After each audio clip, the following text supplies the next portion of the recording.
Ce matin, je me suis demandé pourquoi nous allons à l'église et surtout qu'est-ce que nous retenons de la parole de Dieu qui est proclamée et ensuite commentée dans l'homélie. Bonjour chers frères et sœurs, chers amis abonnés, à vous tous bonjour. Fructueux temps de carême à toutes et à tous et bienvenue à Parole de Dieu au quotidien.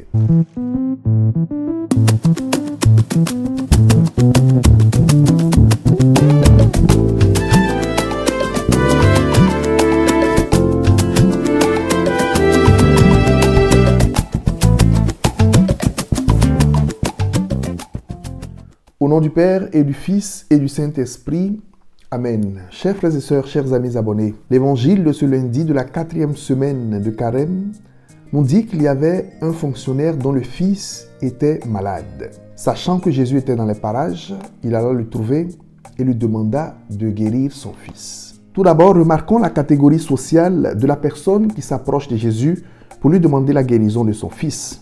Il s'agit bien d'un fonctionnaire royal. Une personne de haut rang. Les pharisiens ont souvent reproché au Seigneur de ne fréquenter que les prostituées, les païens, les pécheurs, les personnes de bas niveau, les personnes de basse catégorie, si on peut le dire ainsi. Mais voyez que parmi ces foules, il y a aussi des personnes importantes dans la société.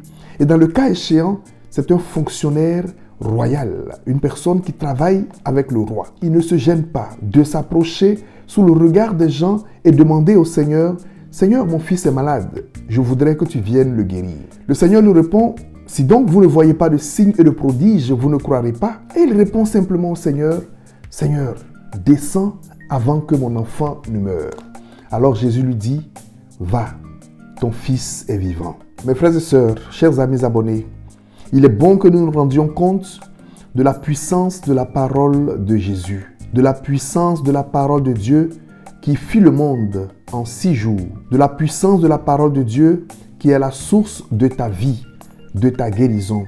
Il est bon que nous rendions compte de cela. Il est très bien que chacun ait sa Bible. Il est bien que nous puissions lire la Bible.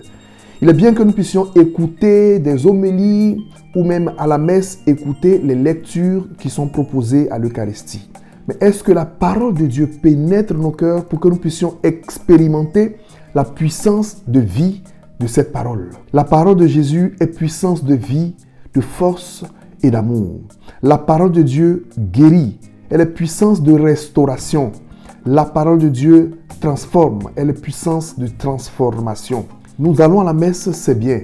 Mais il faut savoir qu'à la messe, il y a la table de la parole et ensuite la table de l'Eucharistie. Pas plus tard qu'hier, dans une communication, je demandais à une personne, « Es-tu allé à la messe ?» La personne me dit, « Oui, je suis allé à la messe. » Et ma question est la suivante, « Qu'est-ce que tu as retenu de l'homélie ?» La personne a commencé à rire. Pourquoi je lui pose cette question? Il dit, « Mais oui, pourquoi est-ce que nous allons à la messe? Pourquoi nous allons à la messe? Nous allons à la messe pour rencontrer Jésus, qui se donne d'abord dans sa parole et ensuite dans son corps et dans son sang.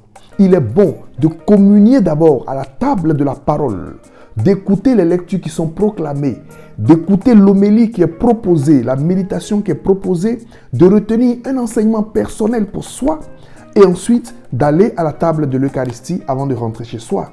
Sinon, ça ne sert à rien d'aller à la messe. Celui qui ne partage pas la table de la parole n'a pas droit à la table de l'Eucharistie. Et dans ce domaine, nous péchons souvent. Nous sommes distraits au cours des lectures de la messe. Nous sommes distraits au cours de l'homélie. Et nous sortons de la messe, nous avons communié, mais de la parole de Dieu qui a été offerte, nous n'avons rien retenu. Retenons aujourd'hui que la parole de Dieu est force. La parole de Dieu est puissante. La parole de Dieu transforme. La parole de Dieu guérit. Jésus n'a pas eu besoin de se déplacer à la maison du fonctionnaire royal.